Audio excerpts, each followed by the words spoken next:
예수님의 살과 피가 주는 의미. 이번 주가 이제 고난주간이 시작이 되고 다음 주일은 부활주일입니다. 그죠? 매년 우리가 기념하는 예수님의 고난 부활. 매년 기념하니까 어때요, 여러분? 감흥이 있어요? 감흥이 없어요? 감흥이 있어야죠, 계속. 그죠?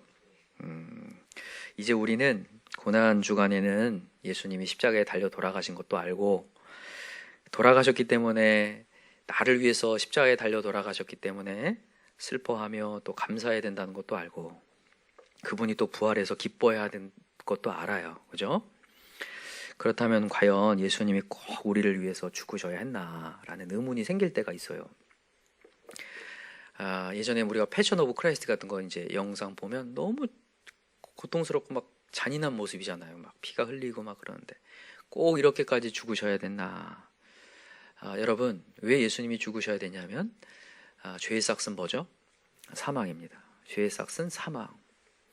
죄가 얼마나 큰지 이 우리의 삶을 죽여야 되는 거예요. 죽여야 된다. 여러분, 그러니까 우리 인간의 죄가 뭐냐면, 가장 큰 죄는 뭐냐면 결국에는 불순종인데, 이것을 예레미야에는 뭐라고 얘기하냐면 스스로 뭘 팠다?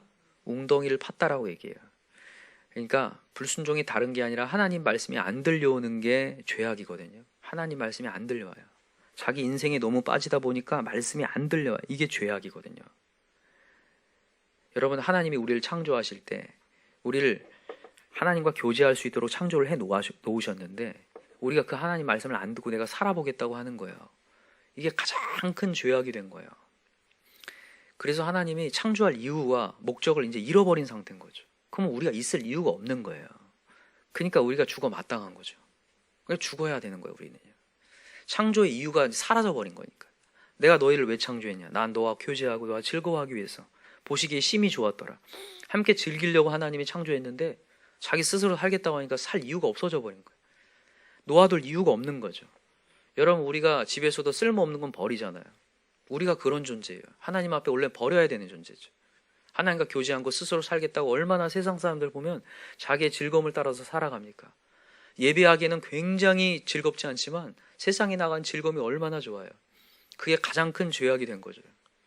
그래, 그러면 끝내자. 이게 된 거예요.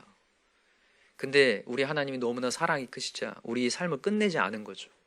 그리고 대신 누구를 보내신 거예요? 예수님이에요. 예수님을 보내시고 그분을 죽여서 우리에게 길을 열어놓은 거예요. 이게 우리에게 너무너무 감사한 거죠. 길을 확 열어놓으신 거예요. 다시 한번, 이게 다른 문제가 아니라, 여러분, 왜 예수님이 죽어야 되냐면, 여러분, 하나님은 너무너무 거룩한 분이에요. 그래서 우리가 조금이라도 죄악이 있고 하나님 말씀을 안 듣잖아요. 그러면 그 죄악으로 말미암아 하나님 앞에 당도할 수가 없고 하나님과 함께 할 수가 없는 거예요. 근데 이것을, 이 거룩과 공의를 하나님께서 이루시려고 예수님을 보내신 거죠. 대신 이루시려고. 그래서 온전한 순종을 통하여서 이제 하나님의 공의와 거룩이 이제 완전히 합당하게 성취되어 버린 거예요. 그래서 여러분과 제가 오늘 예수님의 죽음에 대한 감사가 있어야 되는 거죠. 야, 내가 죽어서도 하나님의 조건에 부합할 수 없는데 그 예수님이 모든 공의와 거룩을 합당하게 합치를 시켜버리셨구나. 그게 우리에게 감사한 거예요. 그래서 예수님의 죽음을 왜 죽어야 되냐 이런 고민을 할 게 아니라 너무 감사해야 되는 거죠. 내가 죽어도 개죽음이거든요. 우리 이전에 얘기했잖아요. 우리 필리핀에서는 부활절이 되면 진짜로 십자가에 못 박는다니까요. 사람이 쓸데없는 짓 하는 거예요. 인간이 아무리 죽어도 온전한 하나님의 공의와 거룩을 이룰 수가 없거든요. 근데 이 예수님, 온전한 하나님이신 분이 거룩을 이루신 거죠. 공의를. 그래서 대신 우리의 죽은 게 너무 우리에게 감사가 되는 거예요. 그래서 이 고난주간에 대한 예수님의 죽음에 대해서 다시 한번 감사하며 깊은 여러분 기쁨을 누릴 수 있는 그런 시간 되기 원합니다. 오늘 이제 본문에서는 예수님이 돌아가시기 바로 전날 제자들과 함께 마지막 만찬을 하시는 장면이 오늘 본문 메시지예요. 근데 오늘 본문에 보니까 예수님께서 떡을 떼면서 또 포도주를 마시면서 말씀을 해요. 뭐라고 하냐면 이것은 내 살이라고 얘기해요. 한번 읽어봅시다. 오늘 본문 메시지 자, 22절. 그들이 먹을 때 예수께서 떡을 가지사 축복하시고 떼어 제자들에게 주시며 이르시되 받으라 이것은 내 몸이니라 하시고 또 잔을 가지사 감사기도 하시고 그들에게 주시니 다 이를 마시매 이르시되 이것은 많은 사람을 위하여 흘리는 나의 피 곧 언약의 피니라. 이것은 내 몸이고 내 살이고 내 피라고 얘기하는 거예요.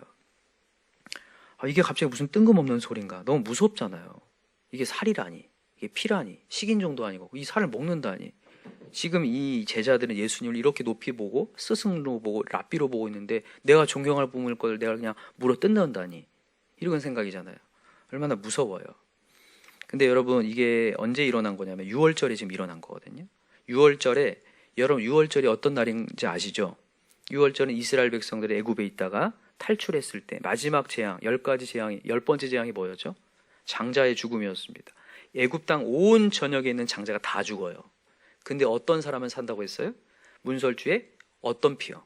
어린 양의 피를 문설주에 바른 데는 그 집은 넘어가리라 했어요. 그래서 너물유, 너물월 해서 넘어가는 날, 죽음이 면해지는 날, 그래서 6월절을 지키는 거거든요.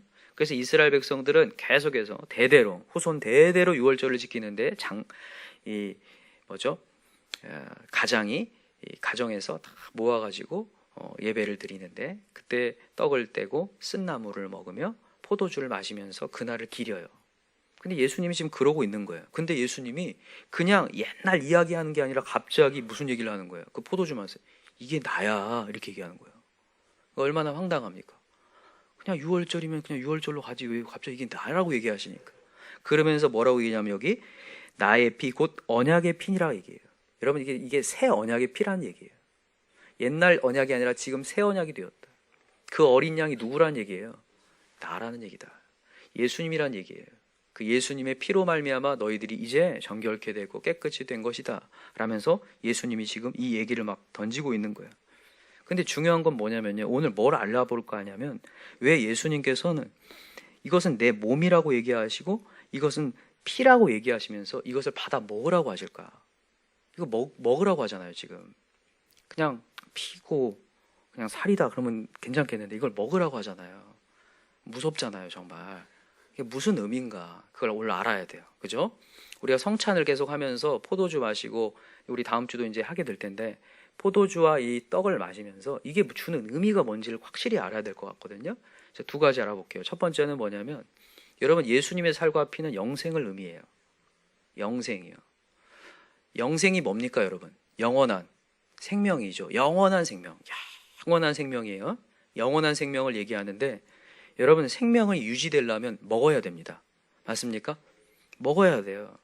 여러분, 먹어야 삽니다. 나는 뭐 먹는 게 흥미가 없다 이렇게 얘기하는 분도 있는데 여러분, 그런 사람들이 왜 그런 얘기를 하는 줄 아세요? 나중에 먹을 수 있으니까 그 얘기를 하는 거예요. 나중에. 이런 얘기를 북한에 가서 하면 큰일 나요. 맞아 죽을지도 몰라요. 먹는 게 흥미가 없다. 어떤 사람들은 자기는 아침은 안 먹는다 그래요. 여러분, 왜 아침을 안 먹는 이유가 뭐예요? 점심에 먹을 수 있으니까 그 말을 하는 거예요. 만약에 점심에 먹고 저녁에도 못 먹잖아요. 그런 얘기 절대 안 합니다.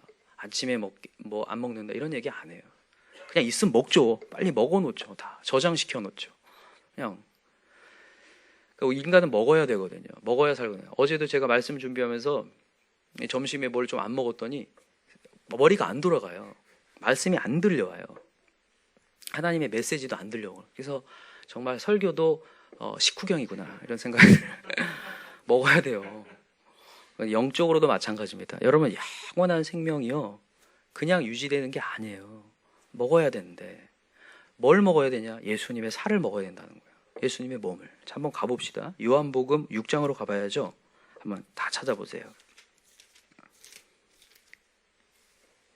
요한복음 6장. 요한복음 6장은 오병이어 기적을 일어난 이후에 예수님께서 하시는 메시지들인데 요한복음 6장 47절에 한번 읽어봅시다. 요한복음 6장 47절 같이 읽읍시다. 시작. 진실로 진실로 너에게 이르노니 믿는 자는 영생을 가졌나니 내가 곧 생명의 떡이니라. 아멘. 믿는 자는 뭘 가졌다고요? 영생을 가졌나니 내가 곧 뭐라고요? 생명. 누굴 얘기하는 거야? 예수님. 예수님은 생명의 떡이니라. 49절 너희 조상들은 광야에서 만나를 먹었어도 죽었거니와 이는 하늘에서 내려온 떡이니 사람으로 하여금 먹고 죽지 아니하게 하는 것이니라. 아멘. 만나를 먹었어도 죽었지만 내가 주는 생명의 떡 예수 그리스도는 죽지 않는다. 영원한 생명을 준다는 거예요. 계속 읽읍시다. 51절. 나는 하늘에서 내려온 살아있는 떡이니 사람이 이 떡을 먹으면 영생하리라. 내가 줄 떡은 곧 세상의 생명을 위한 내 살이니라 하시니라. 그러니까 이렇게 얘기하니까 유대인들이 뭔 소리냐. 이 사람이 어찌 능히 자기 살을 우리에게 주어 먹게 하겠느냐. 막 이렇게 얘기한 거예요. 그랬더니 예수님 얘기 53절. 예수께서 이르시되 내가 진실로 진실로 너에게 이르노니 인자의 살을 먹지 아니하고 인자의 피를 마시지 아니하면 너희 속에 생명이 없느니라. 살에 대한 얘기, 이게 뭘 날 먹냐 이렇게 얘기하니까 예수님이 그에 대한 답변을 제대로 안 해요. 사실 이거 읽어도 이해 안 가잖아요. 사실 계속 그냥 먹으라고만 하지. 54절. 내 살을 먹고 내 피를 마시는 자는 영생을 가졌고 마지막 날에 내가 그를 다시 살리리. 내 살은 참된 양식이고 내 피는 참된 음료로다. 56절에 동그라미 해놓을까요? 56절에 이제 해답이 나와요. 56절 시작. 내 살을 먹고 내 피를 마시는 자는 내 안에 거하고 나도 그의 안에 거하나니. 아멘. 여러분, 살을 먹는다는 것은 예수님 안에 거한다는 얘기예요. 예수님 안에 거한다. 이게 중요한 메시지예요. 예수님 안에 거한다고 할 때 이것을 살을 먹는다 표현해요. 그럼 안에 거한다는 건 뭘까? 이건 요한복음 15장에 나오죠. 한번 가볼까요? 요한복음 15장. 여러분, 오늘 메시지는 조금 심오한 부분이 있기 때문에 여러분들이 좀 잘 들으셨으면 좋겠어요. 요한복음 15장 7절입니다.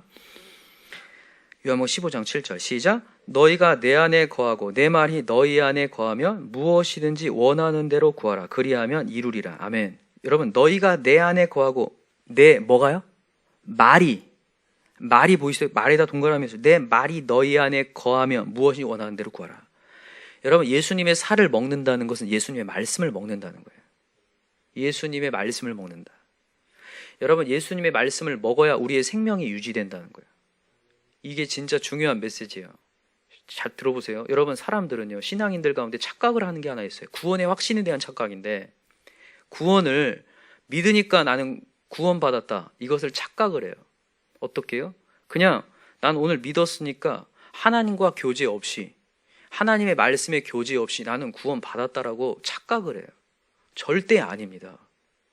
여러분, 구원은 어떻게 이루어지냐면, 영생은 어떻게 이루어지냐면 하나님과 교제를 통해 이루어지는 거예요. 예수님이 이 땅에 오신 이유가 뭐냐고요? 하나님과 교제가 막혔잖아요. 그 막힌 담을 헐러 오신 거예요. 그러면 막힌 담을 헐고 뭘 해야 되는 거예요? 하나님과 교제하는 거예요.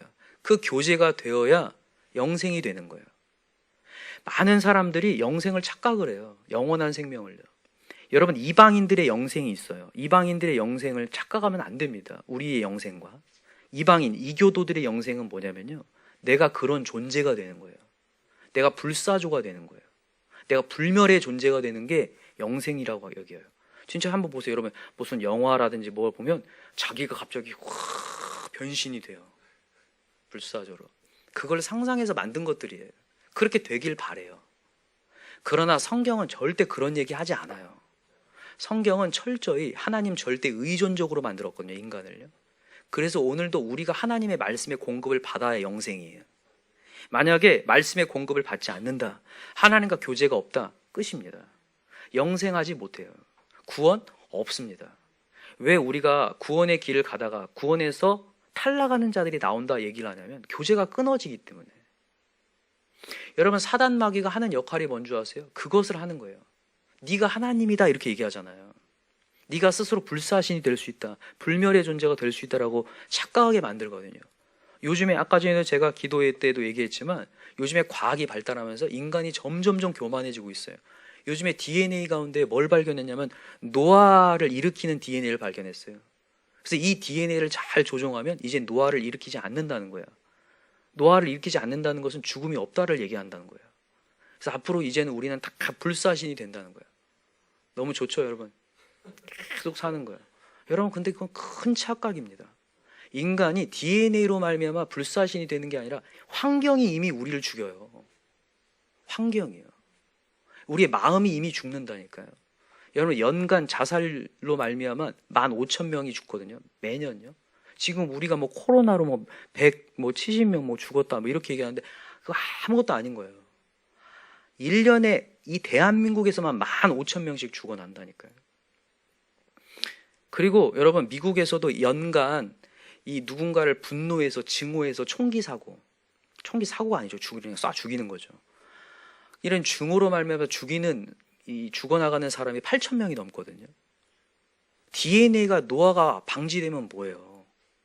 서로를 죽이고 바이러스가 죽이고 환경이 죽이는데, 여러분 우리는 하나님 앞에 진짜 겸손해야 되거든요. 근데 사단 마귀는요 계속 뭘 하냐, 우리를 불사신이라고 여기게 만들려고 해요. 너 스스로 살 수 있다라고 스스로 웅덩이를 팔게 만들어요. 절대 아닙니다. 인간은요 하나님의 말씀에 영향력을 받지 않고 공급받지 않으면 반드시 죽습니다. 반드시 죽어나와요. 그래서 여러분과 제가 오늘도 말씀을 듣고 가야 되거든요. 말씀을 안 듣고 난 구원받아서 절대 그럴 수 없어요. 하나님 말씀을 계속 듣고 가야 돼요. 여러분 삭개오를 봅시다. 여러분 삭개오가 그냥 저 멀리 있는 예수님을 믿은 게 아니에요. 말씀이 들려갖고 그 말씀을 따라간 거예요. 믿고 따라가는 자. 여러분 믿고 따르는 자 이렇게 얘기하잖아요. 우리가요. 믿고 순종하는 자 이렇게 얘기하죠. 여러분 부자 청년에게 예수님이 뭐라고 했어요? 너한테 가로막힌 게 그게 하나가 있다. 뭐예요? 물질이었어요. 그거 다 팔고 나를 따르라 이렇게 얘기하셔요. 나와 교제하자 이렇게 얘기하는 거거든요. 너가 정말 구원받은 것처럼 여기지만 너는 지금 하나님과 교제가 안 된다. 그게 막혀서 교제가 안 이루어지고 있다. 그거 내려놓고 나와 교제하자 이렇게 얘기하거든요. 그러니까 여러분 구원을 여러분 착각하지 않길 바랍니다. 오늘도 내가 말씀이 들려오지 않는 한 부분이 있어요.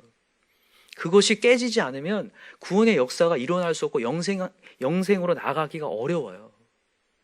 여러분 예수님께서 사단에게 시험 받을 때 첫 번째 시험이 뭐였냐면 돌이 뭐가 되게 하라는 거였어요. 떡이 되게. 그때 예수님 하신 말씀이 뭡니까? 사람이 떡으로만 살 것 아니라 뭘로 산다고 그래요? 하나님의 입에서 나오는 말씀으로 산다라고 할 때 그 산다가 영생을 얘기하는 거예요.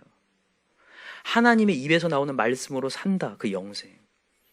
그 말씀이 공급되지 않으면 죽는다는 거거든요. 반대로 얘기하면 말씀이 공급되지 않고 말씀이 들려오지 않으면 그 순간 죽는다. 그 영혼은 여러분 저는 목회하면서 그걸 너무 많이 경험해요. 어느 순간 영혼이 이렇게 앉아있다가 말씀이 안 들려오고 딴 생각을 계속하면서 가잖아요. 세상에 반드시 넘어지고 그냥 어느 순간 이 세상에 쓰나미같이 올려오는 곳에 그냥 휩쓸려가요. 이게 뭐 모태신앙이든 그런 거 상관없습니다. 여러분 사단 마귀가 아담과 하와 공격할 때 딱 2마디 했어요. 딱 2마디요. 이걸 여러분 명심하셔야 돼요. 딱 2마디 했다니까. 첫 번째는요, 이 모든 실과를 먹지 말라고 하시더냐? 하나님이 이 모든 실과를 먹지 말라고 하시더냐가 첫 번째 질문. 하나님을 왜곡하는 거죠. 하나만 먹지 말라고 했는데 다 먹지 말라고 하더냐? 하나를 의심하게 하는 거. 두 번째, 너 결코 죽지 않는다. 그거 먹는다고. 네가 하나님 된다였어요. 그래서 말씀을 딱 차단을 합니다. 하나님 말씀 그거 잘못된 거야. 결코 죽지 않아. 살 수 있어. 여러분 이 메시지가 왜 무서운 줄 아세요? 여러분 이걸 진짜 깊이 보면요, 이 2 메시지가, 이 2 단어가, 이 2 질문이 굉장히 무서운 메시지예요. 보세요. 결코 죽지 않는다고 하는데 진짜 안 죽어요. 그거 따먹는다고 안 죽었어요. 아담과 하와가. 아세요? 그 자리에서 안 죽었잖아요. 어떻게 됐습니까? 눈이 밝아졌어요. 눈이 밝아져서 하나님이 안 보이고 뭐가 보입니까? 세상이 보이고 내 상대편이 보이면서 서로 부끄러워서 가리기 시작하죠. 세상이 보이면서 하나님과 끊어져요. 근데 그게 결국에는 영원한 죽음으로 가게 한 거죠. 이게 진짜 무서운 거예요. 여러분 우리가 세상에 나가서 우리가 이렇게 신앙생활 하다가 대충 신앙생활 하다가 이게 가잖아요. 세상에 가면 우리한테 계속 얘기를 해요. 꼭 그렇게까지 신앙생활 해야 되냐는 얘기를 막 해요. 야 그거 안 해도 돼. 근데 그 말 듣고 진짜 그렇게 안 하잖아요. 별일이 안 일어나요. 근데 주님의 자리 없고 기도 안 하고 그렇게 예배 안 해도 별일 안 일어나요. 괜찮아요. 그냥 즐거워요. 세상의 눈을 보니까 너무 재밌어요. 야 이런 재미를 내가 몰랐구나. 내가 맨날 예배 자리에서 뭐하고 있었나 이러면서 막 넘어가요. 지금 이 사단처럼. 그리고 결국 영생에서 떠나가는 거죠. 주님 자리를 떠나가요. 말씀이 듣는 자리에서 떠나가 버린다고. 이 정말 무서운 메시지죠. 그래서 여러분 항상 명심하세요. 2 메시지에 넘어갈 수 있는 게 인간입니다. 세상에 나가서 2 메시지에 넘어갈 수 있는 게 인간이기에 오늘도 여러분과 저는요 주야로 말씀 묵상해야 돼요. 어떤 분들이 맨날 그런 얘기 한다니까요. 꼭 그렇게 매일같이 가야 됩니까? 매일같이 새벽 예배 해야 됩니까? 우리 교회가 무슨 이단인 것처럼 여기는 교회들이 있더라고요. 우리 교회가 이단인 것처럼 맨날 새벽마다 말씀의 자리 있고 말씀 듣고 말씀 통독하고 필사하고 주님 앞에 있는 게 이상한 것처럼 여겨요. 절대 이상하지 않아요. 말씀이에요. 주야로 말씀의 공급을 받지 않으면 인간은 죽는다는 거죠. 내 안에 거하지 않으면 죽는다는 거예요. 그래서 여러분과 제가 오늘도 말씀 앞에 있어야 돼요. 오늘도 얼마나 우리가 무너질 수 있는 존재인가를 깨달아야 돼요. 여러분 이 세상에 딱 나가보세요. 말씀 듣고도 얼마나 무너지기 쉬운지 세상을 딱 보고 나면 염려와 근심이 확 찾아옵니다. 그런데 하나님 말씀을 듣고 나면 배후에 하나님이 계시구나를 깨달아요. 야, 맞아, 하나님 계시지. 여러분 우리가 세상에 나가면요 맨날 억울해요. 얼마나 억울합니까 우리가. 분노를 치밀 상황들이 너무 많지 않나요?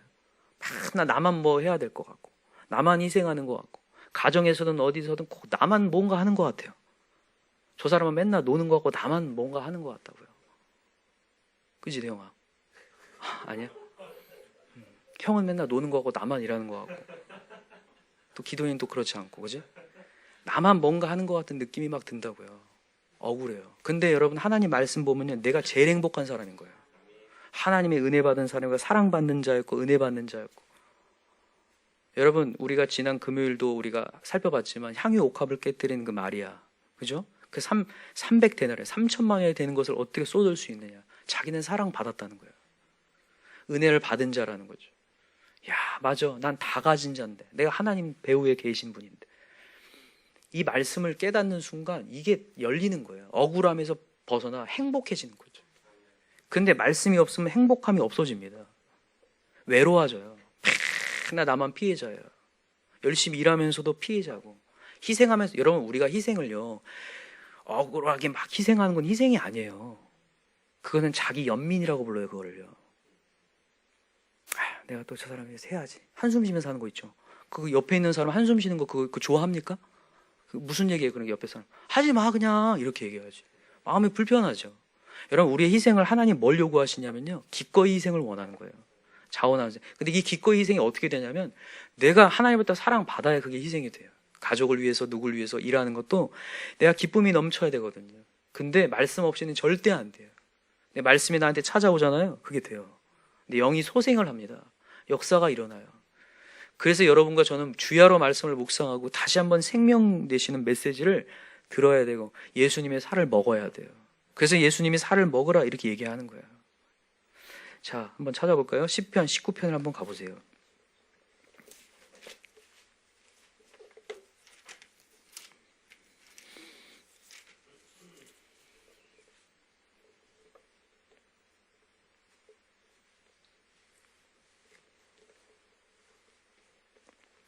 자, 시편 19편. 자, 한번 2절 한번 읽어봅시다. 19편 2절 시작. 날은 날에게 말하고 밤은 밤에게 지식을 전하니 언어도 없고 말씀도 없으며 들리는 소리도 없으나 그의 소리가 온 땅에 통하고 그의 말씀이 세상 끝까지 이르도다. 하나님의 해를 위하여 하늘에 장막을 베푸셨도다. 말씀이 없는 가운데 하나님 말씀이 임했다는 거예요. 말씀이 임하는 순간, 자 7절 읽어보세요. 7절 시작. 여호와의 율법은 완전하여 영혼을 소성시키며 여호와의 증거는 확실하여 우둔한 자를 지혜롭게 하며 여호와의 교훈은 정직하여 마음을 기쁘게 하고 여호와의 계명은 순결해 눈을 밝게 하시는도다. 아멘. 여러분 이런 역사가 분명히 일어납니다. 하나님 말씀은 어떻다고요? 완전하여서 영혼을 소성시킨다니까요. 죽어가는 내 영혼이 소성돼요.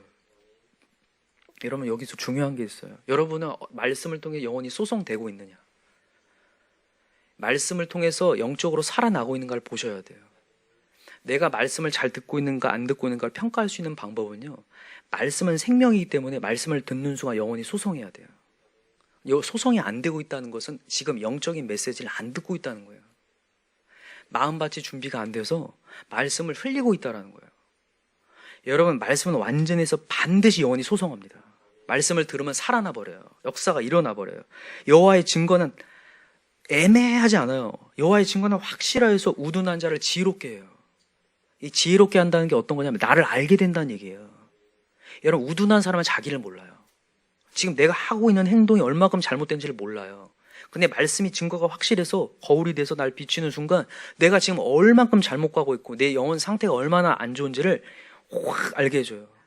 그래서 여기 여호와의 교훈은 정직하여 마음을 기쁘게 하고, 그게 정직해서 기뻐져요. 야, 그렇구나. 이걸로 비춰보면 딱 아는구나. 역사가 일어나요. 그래서 여러분 여호와의 말씀은 힘입니다. 오늘도 이 여호와의 말씀을 따라서 여러분 영혼이 소생하기 원해요. 여러분 이따가도 나눌 때 꼭 그걸 나누세요. 나는 말씀을 듣고 정말 제대로 그 말씀을 통해서 깨달아지고 있는가? 정말 하나님 말씀을 먹고는 있는데, 예배 자리에 먹고 있는데 그게 정말 피가 되고 살이 되고 있는가를 보셔야 돼요. 피가 되고 살이 되느냐. 어떤 이 목사님이 이런 얘기 하시더라고요. 자기 이제 주일학교 학생들은 미디어나 스마트폰이나 이런 것들을 철저히 하지 못하도록 다 이제 하고, 다 약속을 하고, 자원하는 심령으로 다 약속하고, 하나님의 말씀을 제일 먼저 되게 하려고 교육을 한다는 거예요. 딱 10년이 지났는데 아이들이 정말 깊이가 달라졌다는 거예요. 하나님의 말씀에 대한 교육이 하니까 세상 것들이 좋아 보이지 않고 하나님에 대한 호기심이 생기고, 하나님 나라에 대한 호기심, 그리고 창조된 세계에 대한 연구를 하고 싶더래요.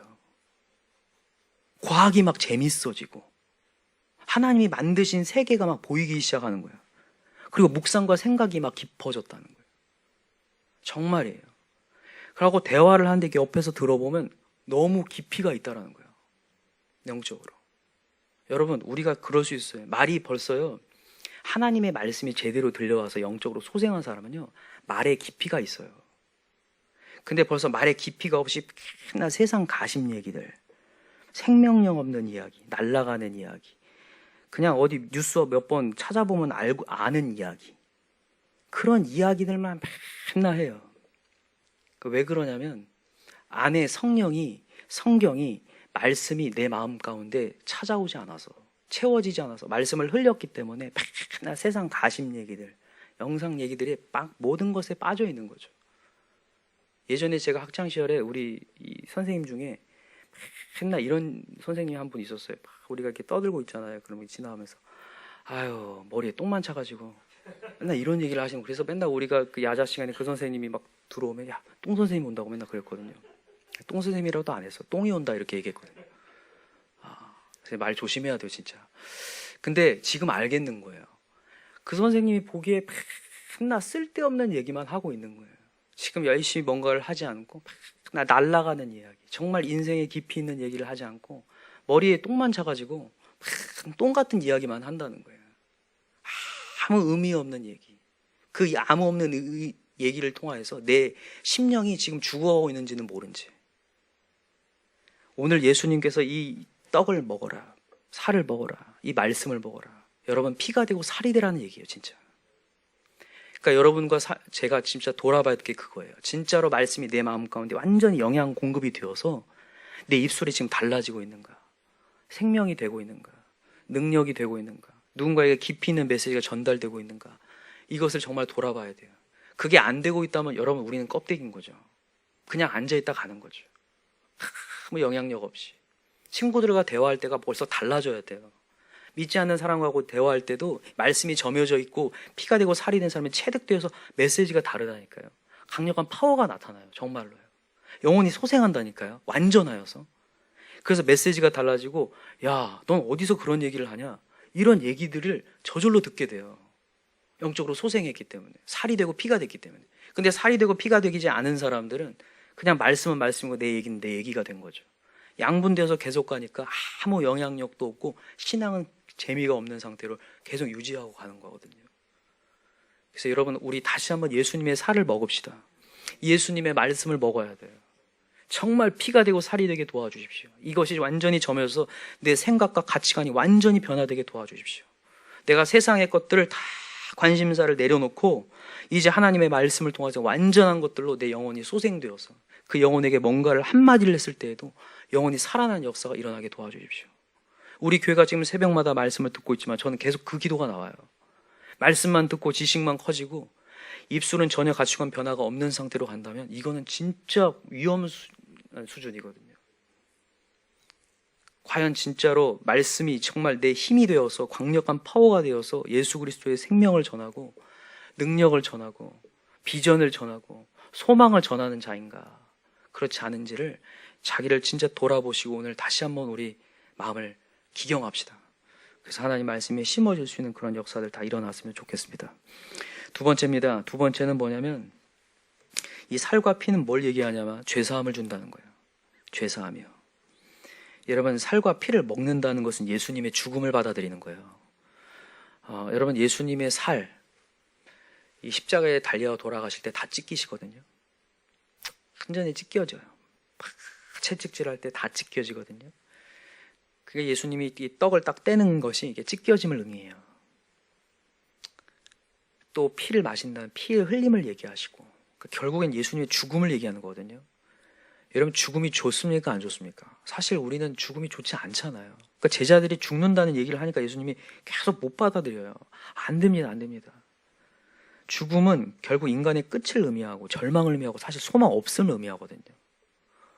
그래서 오늘 본문에 봐보세요. 예수님이 제자들한테 예고를 해요. 뭐라고 얘기하냐면 너희들이 나를 뭐하리라? 버리리라 이렇게 얘기해요. 왜 날 버릴 것이다. 왜냐하면 세상 사고방식은 끝이니까. 아무리 따라가봐도 죽음이면 끝이다 이렇게 생각하죠. 닥쳤던 게 지붕 쳐다보듯이 끝이다. 자, 27절 읽어봅시다. 시작. 예수께서 제자들에게 이르시되 너희가 다 나를 버리리라. 이는 기록된 바 내가 목자를 치리니 양들이 흩어지리라 하였음이니라. 흩어지는 거예요. 다 흩어져 버려요. 근데 여러분과 제가 이 죽음을 받아들일 때 역사가 일어나요. 여러분, 우리가 예수님의 죽음은 어떤 죽음이냐? 죄의 형벌에 대한 죽음이에요. 우리를 대신한 죄에 대한 죽음을 갖고 가는 거거든요. 그래서 로마서 6장에 죄와 함께 예수님과 죽었다 이렇게 얘기해요. 여러분, 정말 그렇습니다. 내 인생에 죽음의 문턱에 있을 때가 있어요. 근데 신기한 거 한번 돌아보세요. 그때 내가 주님을 만나는 거죠. 내 자존심이 꺾이고 죽음을 경험할 때 하나님을 깊이 경험해요. 내 인생에 영생이 다가온다고요. 죄가 무너지면서. 그래서 예수님의 죽음은 우리에게 큰 은혜와 기쁨이라는 거죠. 영생이 찾아오기 때문에. 여러분, 이 아까 전에 영생과 이 죄사함이 사실 같이 얘기를 해야 되거든요. 아까 얘기했어요. 영생이 유지되려면 뭘 공급받아야 된다고 했어요? 말씀 공급받아야 된다고 했는데 여러분, 말씀이 그냥 안 들어옵니다. 마음에. 죄가 있으면 절대 들어오지 않아요. 예수님께서 우리의 죄를 사했기 때문에 말씀이 들어오는 거예요. 내 안에 죄악이 계속 자리 잡고 있잖아요. 어둠이 자리 잡고 있고 세상 것들과 가치관이 자리 잡고 있으면 말씀이 다 튕겨요. 너무 감사한 건 뭔지 아세요? 어느 순간 나에게 말씀이 들려왔다라는 거예요. 이렇게 생각할 수 있잖아요, 여러분. 우리가 예수를 믿지 않았을 때 어느 순간 갑자기 말씀이 딱 전해졌는데 말씀이 들려왔어요. 이건 뭔가 내가 그때 막 깨끗하게 산 것도 아니고 하나님을 안 것도 아닌데 어느 순간 갑자기 누가 복음을 전하고 어떤 노래소리가 들리고 찬양소리가 들리는데 이끌려서 가서 주님을 만날 수 있거든요. 근데 어떻게 된 건가? 여러분, 그걸 어떻게 우리가 해석할 수 있냐면 예수님의 죄사함의 권세가 이미 임했기 때문에 그래요. 이미 임했기 때문에. 창세전부터 우리에게 하나님의 죄사함의 권세가 임했어요. 그렇기 때문에 우리에게 말씀이 들려온 거예요. 이게 우리에게 큰 은혜고 감사한 거예요. 그냥 우리가 되게 잘나가지고 들을 귀가 있기 때문에 들어진 게 아니에요. 하나님의 메시지가 그냥 들려온 게 아니라 우리의 모든 죄악을 사하시는 2000년 전의 예수 그리스도의 능력이 지금 나한테 부어졌기 때문에 내가 갑자기 말씀이 들려왔고 마음 문을 열게 됐고 치유의 역사가 일어난다는 그 메시지를 듣고 기도하기 시작했고 진짜 치유의 관증들이 나타나기 시작하고 역사를 경험한다는 거예요. 그래서 죄사함의 권세는 놀라운 거죠. 여러분, 예정론 알고 계시죠? 예정론. 에베소서 1장에도 많이 나오는데 창세전부터 하나님 우리를 예정하셨다는 거예요. 이 예정 교리를 믿지 않는 사람들은 굉장히 이상한 교리라고 여겨요. 하나님은 굉장히 불공평하다. 근데 여러분, 예정론은 절대로 믿지 않는 사람들이 받아들이는 교리가 아니에요. 믿고 난 다음에 깨닫는 교리여야 돼요. 이거는 믿고 난 다음에 돌아보니까 알게 되는 교리예요. 믿기 전에 불공평하다 이렇게 말하는 교리가 아니라 야, 와 봤더니 진짜 이렇게 신앙을 계속 지속하며 여기까지 와 봤더니 야, 하나님이 나를 정말로 선택하셔서 거기에서 누구를 만나게 하시고 내 길을 여시고 마음밭을 준비하게 하셔서 오게 하셨구나. 이거 깨닫는 거예요. 여러분, 우리가 지난번에 씨 뿌리는 비유 배웠어요. 기억나시나요? 4가지 비유가 있었어요. 그죠? 뭐가 있었습니까? 첫 번째, 길가, 돌밭, 가시밭, 좋은 밭이 있었어요. 근데 여러분, 어떤 밭이에요? 좋은 밭이라고 저는 좋은 밭입니다 이렇게 얘기할 수 있는 사람이 몇 명이나 되겠습니까? 너무 감사한 건 뭔지 아세요? 우리의 삶은 신앙은 맨날 위태위태해요. 보면 너무 감사한 게 뭐냐면 죄사함의 권세가 우리에게 임했기 때문에 오늘 여기 있는 거라고요. 우리가 자랑할 게 아무것도 없어요. 진짜 얼마나 위태한지. 안에 더러운 것들을 너무나 많이 집어넣는데도 오늘 또 말씀을 들을 수 있는 기회를 주신 하나님, 죄사함의 권세가 내 안에 임했기 때문에 그것을 통해서 우리가 지금 주님의 자리에 있고 역사가 임하고 있는 거거든요. 한번 찾아봅시다. 에스겔서 36장을 한번 가볼까요? 에스겔 36장.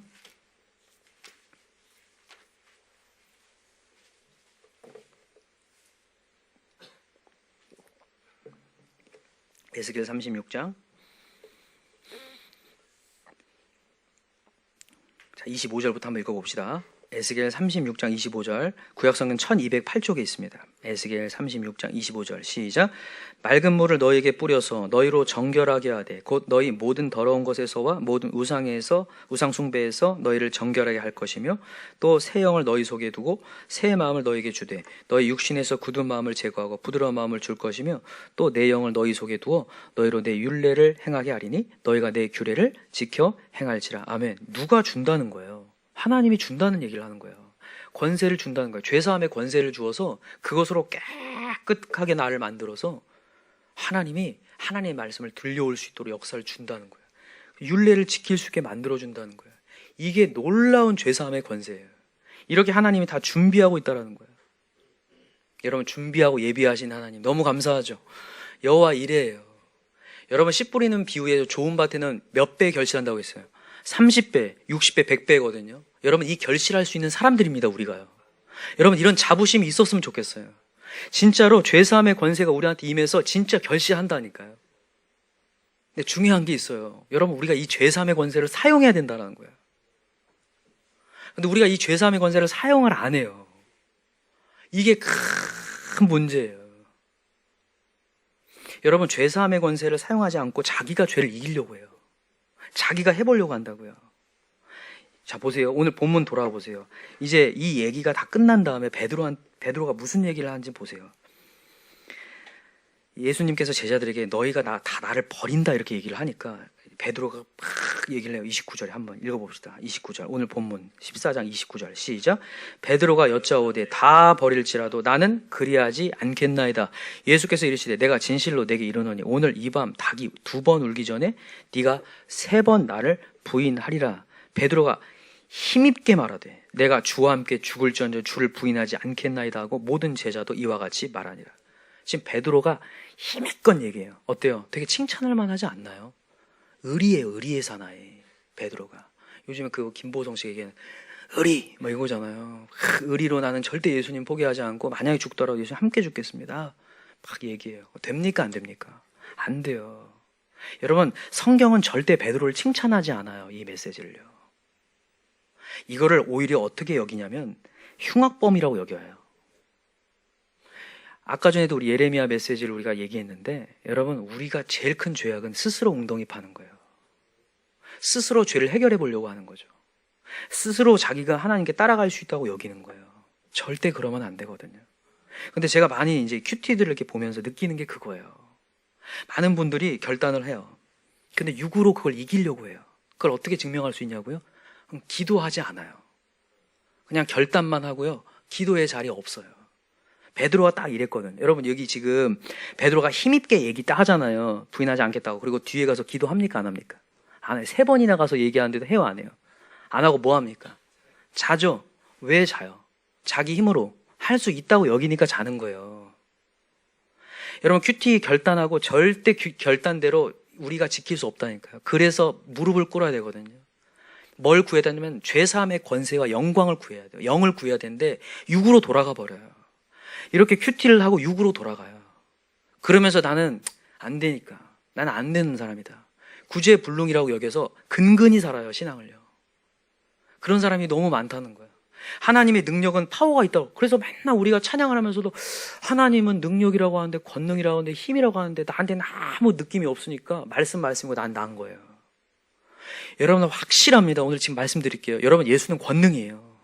진짜 능력이라고요. 죄사함의 권세는 반드시 있습니다. 근데 구하지 않기 때문에 하나님 주실 수 없는 거예요. 죄사함의 권세를 사용하지 않고 자기 힘으로 해보려고 하기 때문에 결단, 내 힘으로 한번 해보기. 아니에요. 오늘도요, 기도가 늘어나야 돼요. 그것도 어떤 기도가 늘어나요? 영의 기도예요. 성령을 구하는 기도. 성령님, 제가 이 죄를 이길 수 있는 힘을 주십시오. 파워를 주십시오. 능력을 주십시오. 이걸 기도하지 않으면 우리는 또다시 근근히 살아가요. 또다시 어차피 결단해봤자. 여러분 이렇게 큐티하잖아요. 결단을 해놓고 에이 이거 안 될 건데 뭐 하면서 큐티하잖아요. 그러니까 그 다음날 바로 안 오더라고요. 새벽에 오겠다고 막 큐티를 해놓고 그 다음날 안 와요. 제가 쓰면서도 나 뜨거워 죽겠어요. 안 오니까. 그러면서 확인하는 거죠. 인간이 얼마큼 나약한지. 나약함만 확인하면 안 돼요. 능력을 경험해야 되거든요. 여러분 능력을 경험하지 않으면 신앙이 한 발짝도 움직이지 않잖아요. 신앙은요 반드시 제가 이전에 얘기했지만 믿음은 성장해야 돼요. 성장하지 않으면 그 신앙은 반드시 도태돼요. 반드시 떠납니다. 왜냐하면 인간은요 다 즐거워야 돼요. 하나님의 능력을 경험해야 즐겁거든요. 인간은 즐겁지 않으면 반드시 그 자리를 떠납니다. 누구든지 마찬가지예요. 예배가 즐겁지 않고 하나님 말씀이 즐겁지 않으면 떠나요. 아니면 포장하든가 엄청나게 심하게 포장을 해요. 그리고 누가 얘기하면 계속 그것을 부담스럽게 여기고. 그래서 여러분과 제가 해야 될 게 뭔지 아세요? 죄사함의 권세를 구하는 영적인 기도가 정말 있어야 돼요. 결단하고 끝나면 절대 안 돼요. 인간의 힘으로 절대 안 돼요. 힘있게 말하고 끝나는 게 아니라 열정 필요 없어요. 인간 열정이요. 하나님 우리 보고 그 열정을 내라고 얘기하지 않아요. 하나님의 열심을 구하라고 얘기하지. 능력을. 인간의 열정, 여러분 열정적으로 히틀러가 자기 나라를 건설해 보려고 해요. 다 죽입니다. 600만 명 학살이에요. 인간의 열정이 얼마나 무서운지. 여러분 공부 열정적으로 필요 없어요. 하나님 없으면요. 하나님 도와줘야 돼요. 능력이 임해야 돼요. 우리가 해야 될 일은 하나님 얘기하셔요. 내가 믿는 것이 하나님의 일이라고. 열정적으로. 여러분 하나님이 자연을 만들어 놓고 막 열정적으로 살게 안 만들었어요. 여러분 소를 한번 보세요. 소가 열심히 풀을 뜯습니까? 열정적으로 그래 한번 내가 풀을 뜯어보리라. 그러면서 뜯어요. 그냥 이렇게 뜯어요. 쫙 이렇게 뜯는 거예요. 여러분 이 밥을 막 열정적으로 막 먹어야 됩니까? 아니에요. 자연스럽게 먹어야죠. 하나님이 우리 보고 자연스럽게 만들었어요. 근데 많은 사람들이요 자기가 해보려고 쫓기는 인생을 살아요. 계속요. 쫓기면 산다고요. 하나님께 능력을 구하지 않으면서 자기가 해봐야 된다고 힘있게 막 얘기한다고요. 베드로처럼. 여기다 그냥 동그라미를 좀 해놓으세요. 31절에 베드로가 힘있게 동그라미 좀 해놔요. 이렇게 가면 안 된다는 거예요. 그래서 예수님이 32절부터 겟셋마네 기도를 보여주는 거예요. 그러면서 제자들에게 얘기하죠. 자, 34절 읽어볼까요? 그냥. 자, 33절 시작. 베드로와 야고보와 요한을 데리고 가실새 심히 놀라심에 슬퍼하사 말씀하시되 내 마음이 심히 고민하여 죽게 되었으니 너희는 여기 머물러 깨어 있으라 하시고 조금 나아가서 땅에 엎드려 될 수 있는 대로 이때가 자기가 구하였다. 그리고 예수님께서는 그렇게 구해요. 예수님이 능력자이신데도 불구하고 정말 땀방울이 핏방울이 구해요. 이 잔을 내게서 옮기시옵소서. 그러나 내 원대로 말고 주님 원대로 하옵소서. 그러면서 또 얘기해요. 자, 37절 시작. 돌아오사 제자들이 자는 것을 보시고 베드로에게 말씀하시되 시몬아 자느냐? 네가 한 시간도 깨어 있을 수 없더냐? 시험에 들지 않게 깨어 기도하라. 마음의 원으로 내 육신이 약하다. 네 육신 약해. 네가 마음에는 그렇게 결단했지. 힘있게 나는 할 수 있다고 했지. 안 돼. 너 육체로 안 돼. 너 기도해야 돼. 영적으로 능력 받아야 돼. 영으로 가야 돼. 이렇게 얘기하는 거야. 너 영으로 안 가면 누구도 너가 품을 수 없어. 너 또 분노하고 너 또. 그래서 결국에는 딱 찾아오니까 말고에 귀 잘라버리죠. 짐으로 해보겠다고. 끝내요. 우리가 그렇게 우리가 가정에 돌아가서도 우리가 가정을 변화시키겠다고 막 이런 말 저런 말 필요 없습니다. 오늘 성령이 임해야 돼요. 자녀? 절대 안 돌아보잖아요. 아무리 해도요.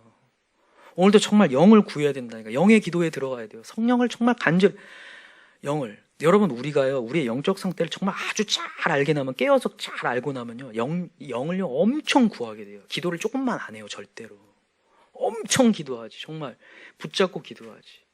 내 안의 죄악 내 안의 악독들이 얼마나 나를 힘들게 하는지를 깨닫잖아요. 그러면요 정말 간절히 구하게 돼요. 성령의 능력을 정말 제거해달라고. 하나님 이게 뿌리가 뽑혀지질 않습니다. 하나님 정말 살려주십시오 하고 진짜 씨름을 하게 돼요. 근데 내 육체를 해보려는 사람들은 기도가 약해져요. 그리고 좀만 하다 가죠. 할 이유도 못 느끼고요. 그러면서 진짜 근근히 살아가는 거예요. 전혀 즐거움 없이 세상과 타협하면서 하는 거예요. 저는 우리 교회 모든 새벽 성도들 정말 주님 앞에 기도하겠다고 하는 모든 성도들이 다 기도가 바뀌었으면 좋겠어요. 정말 성령을 구하고 내 안에 성령으로 말미암아 내 인생을 움직일 수 있는, 내 스스로 죄를 사해 보려는 게 아니라 예수로 말미암아. 여러분 이전에 제가 뉴스에 보니까 이런 뉴스였어요. 며칠 전 뉴스예요. 노숙자가 객사를 했어요. 근데 그 객사한 노숙자를 찾아봤더니 통장에 50억이 들어있어요. 놀랍죠? 근데 이 노숙자가 그 돈을 쓸 만한 의욕이 없는 거예요. 그러니까 개죽음을 당하는 거죠. 길거리에서. 그냥 죽음에서 그냥 끝내버려요. 근데 이게요, 우리가 그냥 놀랄 일이 아니라 우리가 그러고 있어요. 하나님의 권능과 역사가 있고 우리의 힘을 주셨고 죄를 이길 힘을 주셨거든요. 이 세상을 이길 힘, 내가 이걸 끊고 주님을 바라볼 수 있는 힘을 주셨는데 그 성령을 간구하지 않고 50억을 통장에 넣었듯이 하나님을 넣어둬요. 하나님께 구하지 않아요. 그리고 기도에 대한 필요성도 못 느끼고. 여러분, 우리에게 죄사함의 권세가 임하잖아요. 우리 가정 여러분 역사합니다. 우리가 보잘것 없지만 정말 입술에 권세가 나타나요. 능력이 나타난다고요. 여러분, 이 부활의 영광 엄청난 영광이에요. 이 세계를 변화시킨 영광이에요. 아무리 안 되는 인생도 완전히 변합니다. 삭개오 같이 그렇게 움키는 인생이 소유의 것들을 주님 앞에 내놓거든요. 이런 능력이 어떻게 일어나냐? 죄사함의 권세로 일어나는 거거든요. 그래서 여러분과 제가 오늘 내 힘 말고 힘있게 뭔가 해보겠습니다 말고 오늘 우리 성령 구합시다. 하나님의 능력, 하나님의 역사하심. 능력이 임할 때까지 머물라고 했거든요. 임할 때까지 기도해야 되는 거예요. 정말 하나님의 능력이 임하게 해달라고.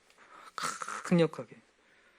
너무 감사한 게 뭐냐면 예수님은요, 우리에게 막힌다면 헐었어요. 기도할 수 있도록 루트를 열어버렸어요. 우리가 이제 지성소를 마음껏 드러나들 수 있어요. 어떤 목사님이 이제 이스라엘 가면 지금 모형을 만들어 놨어요. 이렇게 성막 모형을 만들어 놓고 이제 소개를 하시더라고요. 목사님, 한국 목사님 이제 소개를 해요. 이제 여러 목사님들이나 뭐 이게 세상에 많은 사람들도 이제 와서 이제 보는 곳인데 그날은 이제 아무도 없더라고요. 이제 이 목사님이 혼자서 이제 소개를 하는 거예요. 막 영상으로 이렇게 찍으면 소개하는데 이제 성소에서 지성소 들어가는데 막 사람들이 막 얘기를 해요. 이게 실시간으로 하니까 막 댓글을 다는 거예요. 밑에 사람들이 막 댓글을, 목사님 들어가면 죽어요, 막 죽는다고 막 댓글을 막 달아요. 왜냐, 성소에서 지성 들어가면 죽거든요. 대제사장만 들어갈 수 있는데 죽어요. 그러니까 이게 목사님에게, 네, 예수님이 휘장 찢었어요. 여기 보시죠? 이 휘장 다 찢었어요. 이제 우리는 마음껏 들어갈 수 있어요. 그걸 딱 보는데 제가 되게 그게 막 오더라고요. 아, 맞다. 우리는 진짜 마음껏 하나님께 가서 담대히 성소에 나아가서 주님 간구할 수 있지. 맞아. 정말 예수님의 피 흘림이 있어서 우리에게 죄사함의 역사가 일어났지. 여러분, 피 흘림이 없은즉 죄사함이 없느니라 믿으시나요? 정말로 예수님이 피를 흘려버렸어요. 그래서 우리는 마음껏 가서 죄사함의 권세를 막 요구할 수 있거든요. 그래서 여러분 마음껏 가서 기도하셔야 돼요. 하나님, 저를 살려주십시오. 능력을 발휘해서 죄를 이기고 정말 내 입술에서 파워가 나타나고 능력이 나타나게 도와주십시오. 그래서 여러분, 우리 죄사함의 권세를 다 사용할 수 있는 저와 여러분 되기를 간절히 기도합니다. 마지막으로 우리 히브리서 4장을 찾고 마칠게요.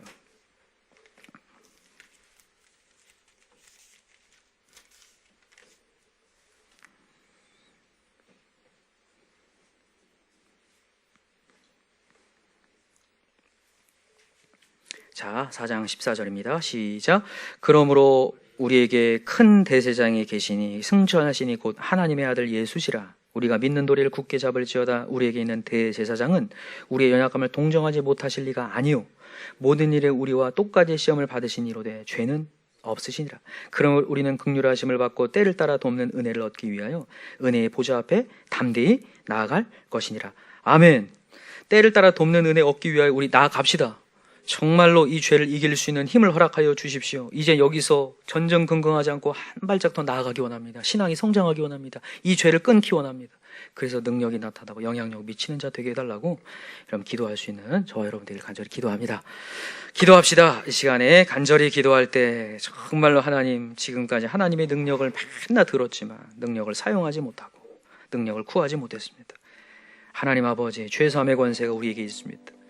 우리를 누구도 정죄할 수 없다고 했는데 이제 죄를 깨끗하게 사하시며 이제 앞으로 찾아 들어오는 죄악을 이길 수 있는 파워를 우리에게 주셨는데 권세를 사용케 하여 주시옵시고 때를 따라 돕는 은혜를 구하기 위하여 이제는 더 기도의 자리에서 하나님의 영을 구하게 해달라고 오늘 이 시간에 하나님의 죄사함의 권세, 영광, 능력이 임하게 해달라고 우리 한번 간절한 마음으로 기도하겠습니다. 주여 한번 크게 부르고 기도합시다. 주여, 하나님 아버지 감사합니다.